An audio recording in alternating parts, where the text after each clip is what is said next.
خالق کائنات نے ارشاد فرمایا کل نفس ذائقۃ الموت، ہر نفس نے، ہر جان نے موت کا ذائقہ چکھنا ہے۔ تو صاحب موت ایک برحق ہے، موت آ کر ہی رہے گی۔ آج تک کسی نے موت کا انکار نہیں کیا۔ موت تو برحق ہے، یہ آنی ہے۔ صاحبو دیکھیں ہم سے قبل کتنے اس دنیا میں بسنے والے لوگ تھے جو ابھی اس دنیا میں نہیں ہے۔ ہمارے ساتھ کھیلنے والے جوان جو آج سے 1 سال قبل ہمارے ساتھ کھیلا کرتے تھے، شاید آج ان میں سے کچھ اس دنیا کے اندر نہیں ہے۔ وڈیرے دیکھیں جو پچھلے سال تھے ان میں سے کچھ اس سال نہیں ہے، اور بچے بھی دیکھے کچھ اس دنیا میں جو اس سے قبل سال میں تھے اس سال وہ بھی نہیں ہے۔ تو موت برحق ہے، اب موت کا مقرر وقت کوئی بھی نہیں۔ جے بچپن میں بھی آ سکتی ہے، جے جوانی میں بھی آ سکتی ہے، جے بڑھاپے میں بھی آ سکتی ہے۔ ہمیں اس کا علم نہیں، ہم یہ مقرر نہیں کر سکتے کہ مجھے موت بڑھاپے میں آئے گی۔ ہاں اپنے آپ کو یہ مقرر نہیں کر سکتے کہ مجھے موت جوانی میں آئے گی۔ ہمیں پتہ ہے کہ ہمیں موت آنی ہے، اور یہ نہیں پتا کہ کب آنی ہے۔ یہ پتہ ہے کہ آنی ہے، یہ نہیں پتا کب آنی ہے۔ اس کے باوجود ہم غافل ہیں۔ پتہ یار موت آنی ہے، تیاری کیوں نہیں کرتے ہو؟ جب بچہ دنیا میں آتا ہے تو بچہ ہوتا ہے، چھوٹا ہوتا ہے، جب اس کو سمجھ آنے لگتی ہے، تھوڑا سا بڑا ہوتا ہے، شعور اس کے اندر آنے لگتا ہے، پھر وہ یہ سمجھتا ہے اب میں نے دنیا کے اندر رہنا ہے۔ تو دنیا کے اندر رہنے کے لیے جو چیزیں ضروری ہیں وہ ان کی ضرورت جو ہوتی ہے دنیا کے اندر رہنے کی، اس کو پورا کرنے کے لیے محنت کرتا ہے اور دن رات کوشش کرتا ہے کہ میں نے دنیا کے اندر رہنا ہے اور مجھے ان چیزوں کی ضرورت ہے، رہائش ہوگی اور گھر اچھے والا، اور اس کی جو شادی ہے، اس کے بال بچے، یعنی کہ جو ضروری چیزیں ہیں جن کو انسان اپنے اوپر ضروری سمجھتا ہے، یہ میرے پاس ہوگی تو میں دنیا کے اندر اچھی طرح اپنی زندگی گزار سکوں گا۔ تو یہ جب انسان آتا ہے، بچہ ہوتا ہے، شعور نہیں ہوتا، جب شعور آتا ہے تو پھر اس کے ذہن میں آتا ہے یہ چیزیں ضروری ہے، پھر ان چیزوں کو وہ پورا کرنے کے لیے کوشش کرتا ہے۔ تو دنیا کے اندر رہنے کے لیے ہم کوشش کرتے ہیں، لیکن دنیا سے واپس جانے کے لیے ہمیں یہ بھی سوچنا چاہیے کہ دنیا سے واپس جانے کے لیے، آخرت میں جانے کے لیے کیا کچھ ضروری ہے، اس کی بھی تیاری کرنی چاہیے۔ صاحبو دیکھیں آج کل کرونا وائرس پھیلا ہے، تو کوئی کہتا ہے یہ جھوٹ ہے، کوئی کہتا ہے یہ سچ ہے، تو حقیقت اللہ اور اس کا رسول جانتے ہیں یہ کیا ہے۔ تو چلو یہ ایک علیحدہ موضوع ہے، اس کی طرف نہ ہی جائے تو بہتر ہے، لیکن دیکھیں یہ بھی اللہ کا ایک عذاب ہے۔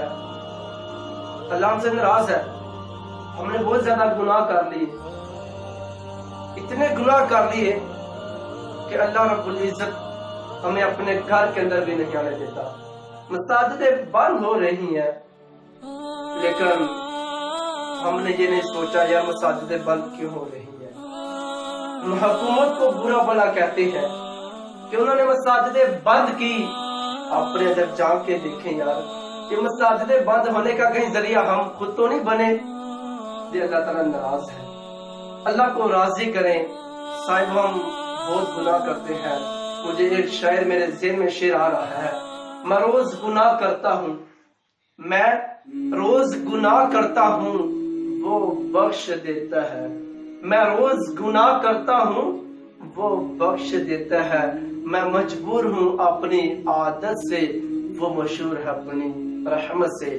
تو وہ تو مشہور ہے، اس کی رحمت بہت وسیع ہے، وہ تو دو جہاں کا مالک ہے، اس کی چوکھٹ پہ کسی چیز کی کمی نہیں۔ تو جب پتہ اس کی چوکھٹ پہ جائیں تو واپس ایسے نہیں پلٹیں گے بلکہ کچھ نہ کچھ ہم لے کے پلٹیں گے۔ تو اپنے گناہوں کو سامنے رکھ کر میں اور آپ اللہ کی بارگاہ میں جب دعا کریں گے کہ یا اللہ یہ تیرے بندے گناہ گار جیسے بھی ہیں تیرے محبوب کے امتی ہیں، یا اللہ محبوب کے امتی ہونے کے صدقے ہمارے گناہ معاف فرما دے۔ تو میں کہتا ہوں یہ کیسے ہو سکتا ہے جب ہم اس کے محبوب کے امتی ہونے کا وسیلہ ڈالیں، اس کے محبوب کا وسیلہ ڈالیں تو وہ معاف نہ کرے؟ یہ تو ناممکن ہے۔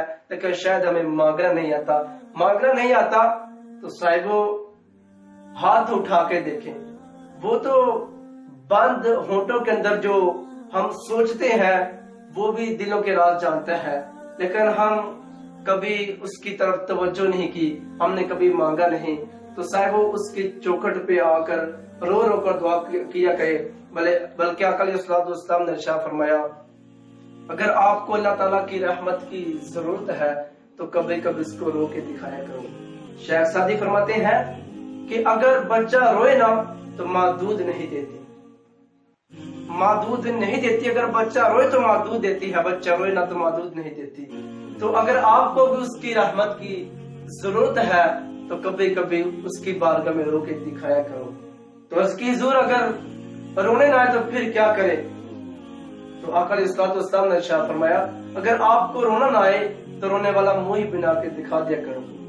تو کسی نے داتا صاحب سے سوال کیا کہ حضور اگر کسی کو رونے والا منہ بھی بنانا نہ آئے تو وہ کیا کرے؟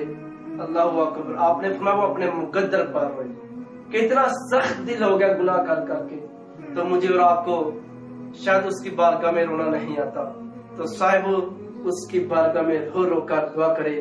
میں آپ جوانوں سے مخاطب ہوں، اللہ کے محبوب نے ارشاد فرمایا انا حبیب اللہ، فرمایا میں اللہ کا حبیب ہوں، اور فرمایا جوانوں جو جوانی میں توبہ کرے وہ بھی اللہ کا حبیب بن جاتا ہے۔ تو ہم چاہتے ہیں اللہ کا حبیب بنے، تو آؤ اس کی بارگاہ میں توبہ کرے، اپنے گناہوں کی معافی مانگے اور اپنی آخرت کو بہتر کرے۔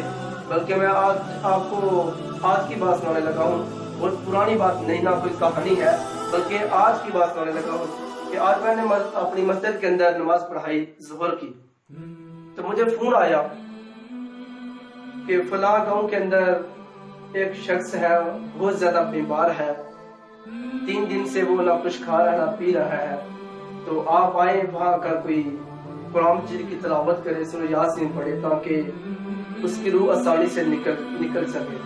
تو میں نے ساتھ ایک قاری صاحب سے ہمارے، تو میں نے کہا کہ فلاں گاؤں کے اندر چلیں، وہ کہنے لگے چلیں۔ اب وہاں پہنچے تو میں نے یہ اپنی آنکھوں سے آج کا منظر سنانا ظہر کے بعد کا کہ اپنی آنکھوں سے دیکھا سارے گھر والے وہاں اپنے کاموں میں مصروف ہے، لیکن وہ ڈیرا ایک چارپائی پہ لیٹا ہوا ہے، اور چارپائی پہ لیٹا نہ وہ پانی پیتا نہ روٹی کھاتا ہے، اس کے باوجود اس کے پاس کوئی نہیں آ رہا، کوئی آتا ہے تو چکر لگا کے چلا جاتا ہے، اس کے پاس بیٹھا بھی گوارا نہیں کرتے، تو وہ تکلیف کے اندر مبتلا ہے۔ تو ہم نے وہاں تقریباً آدھا گھنٹہ پڑھائی کی، تو میں نے کہا یار یہ دیکھیں اس بوڑھے نے ان کے لیے کیا کچھ نہیں کیا، لیکن یہ دیکھیں اس کے ساتھ کیا سلوک کر رہے ہیں، اس کے پاس بیٹھا گوارا نہیں کر رہے، بلکہ جب بندے کا آخری وقت آتا، جب بندہ دنیا سے چلا جاتا ہے تو جو گھر والے ہوتے ہیں نا ان کو سے خوف لگنے لگتا ہے، ان سے ڈرنے لگتے ہیں، تو اس کا لباس بھی نہیں پھر اتارتے بلکہ اس کو بھی پھاڑ کے اتارتے ہیں، ڈرنے لگتے ہیں اس کے۔ تو میاں صاحب بولے جاندی واری ڈرنا بنیو تے ہاتھ نہ لاندے ڈر دے کر دے، جنہاں لئی تو پاپ کمائے کتنی اج تیرے گھر دے۔ صاحبوں وہ بزرگ ہماری آنکھوں کے سامنے اتنی تکلیف میں مبتلا ہے کہ ہائے ہائے کی صرف آوازیں آ رہی تھی، لیکن اس کے بچے اور ان کے آگے بچے وہاں گھوم رہے ہیں، اپنے کاموں میں مصروف ہے۔ وہ اپنے، میں نے دیکھا ان کے گھر کی جو عورتیں تھی وہ اپنے گھر کو سنوارنے لگی، اپنے گھر کی صفائی کر رہی ہیں۔ کیوں صفائی کر رہی ہوگی؟ میرے دل میں آیا شاید اس لیے صفائی کر رہی ہوگی کہ ان کو پتہ ہے کہ بوڑھا جانے لگا ہے تو مہمانوں نے آنا ہے، تو اب مہمانوں نے آنا ہے، وہ یہ نہ کہے کہ ان کا گھر کتنا گندا ہے، صاحب وہ مہمان تو گھر دیکھیں گے، لیکن اللہ اور اس کا رسول वो आपका घर नहीं देखेंगे, वो ये देखेंगे कि आपने जब चारपाई भी था बडेरा तो आपने इसके लिए क्या किया।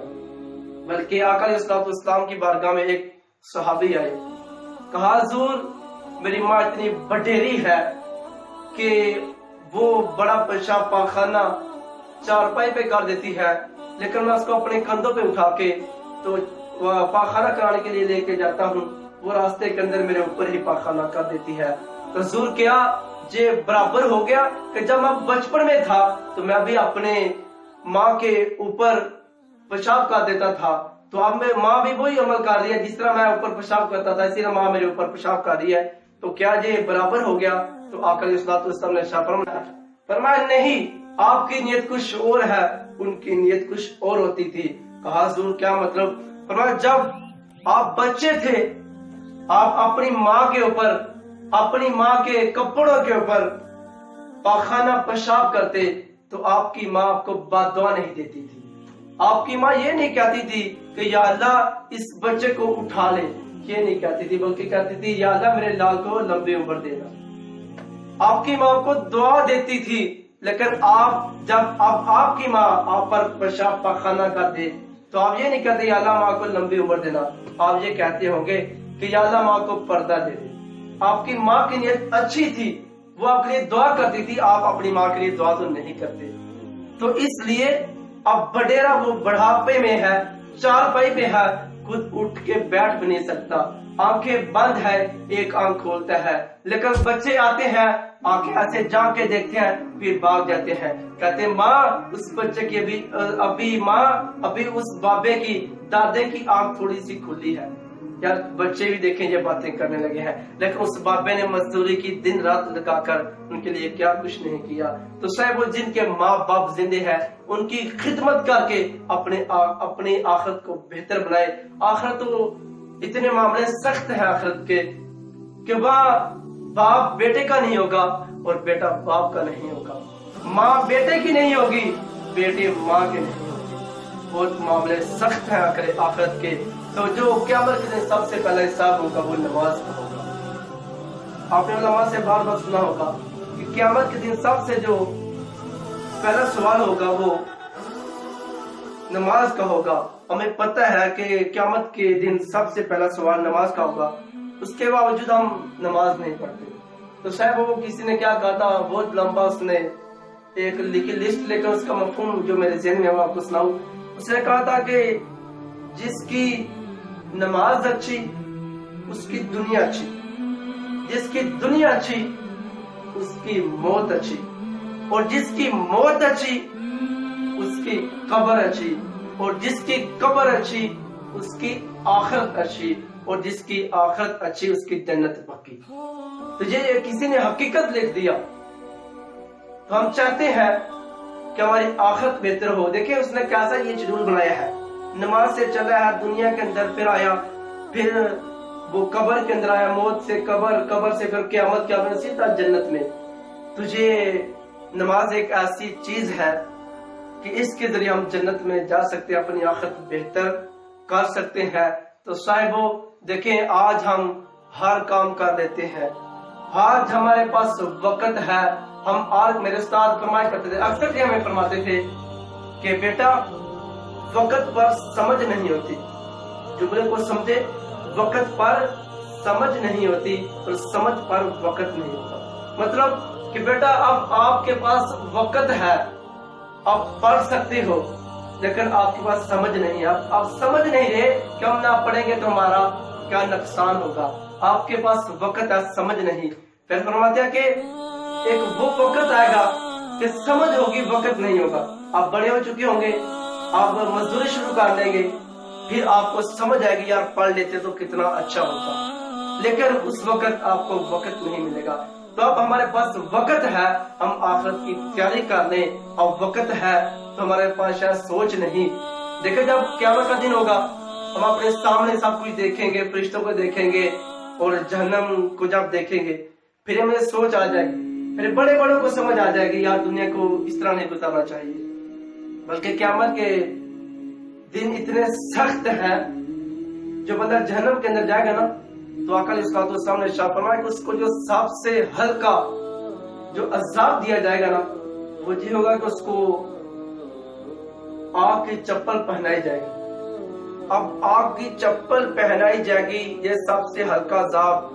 लेकिन जिसको आग की चप्पल पहनाई जाएगी वो ये सोचता होगा कि जो मुझे अज़ाब हो रहा है ये सबसे बड़ा अज़ाब है। लेकिन आका अलैहिस्सलाम ने फरमाया वो सबसे बड़ा नहीं बल्कि सबसे छोटा अज़ाब है कि उसको आग की चप्पल पहनाई जाएगी। साहिबो देखें, ये सिलसिला दुनिया का चल रहा है। जिस तरह दुनिया के अंदर बच्चे आ रहे हैं, पैदा हो रहे हैं, इसी तरह दुनिया से लोग जा रहे हैं।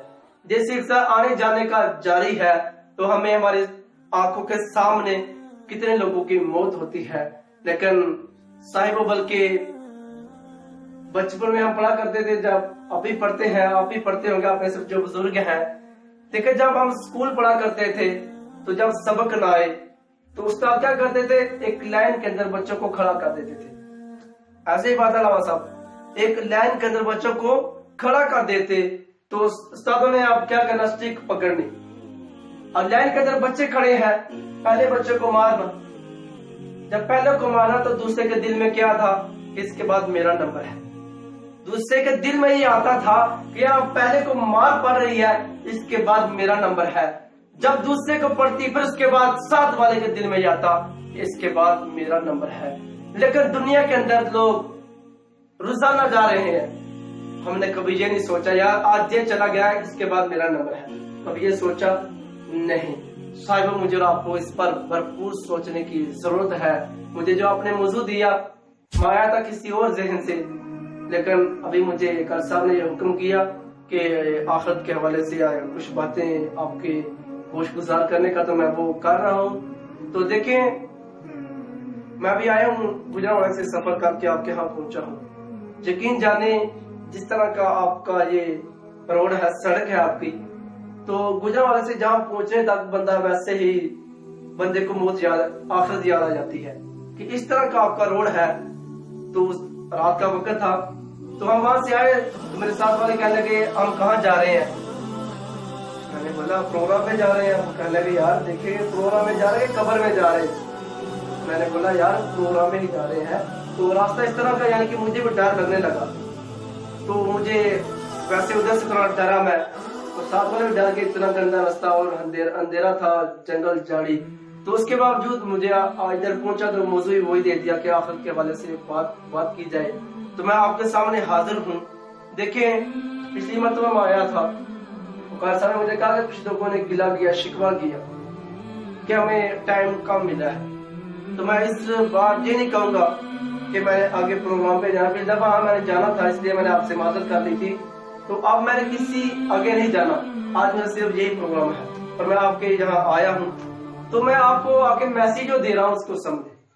मुझे पता है मेरे साथ बहुत मोहब्बत करते हैं, मैं चाहता हूँ आपकी मोहब्बत आपके चेहरे से नजर आ रही है, मेरे साथ मोहब्बत करते हैं, लेकिन मैं भी आपके साथ मोहब्बत करता हूँ। लेकिन मोहब्बत करें, आपस में दोस्ती करें। अगर मैं आपसे प्यार करता हूँ, आप मेरे साथ प्यार करते हैं, तो मैं ये चाहता हूँ जिस तरह हम यहाँ बैठे हैं आखिरत के अंदर हम इस तरह इकट्ठे जन्नत में जाएं। तो हम चाहते हैं कि मोहब्बत के तकाजे ये हो कि जिसके साथ मोहब्बत की जाए उसकी आखिरत का सोचा जाए। तो मैं आपसे मोहब्बत करता हूँ, मेरे साथ मोहब्बत करते हैं। तो मैं आपको ये मैसेज देना चाहता हूँ कि आखिरत की तैयारी करें, अपने आप को 5 वक्त का नमाजी बनाए, अपने घर वालों को 5 वक्त नमाज की तलकीन करें। अल्लाह रब्बुल इज्जत ने सूरत तहरीम आयत नंबर 6 के नक्शा फरमाया, या अय्युहल्लज़ीना आमनू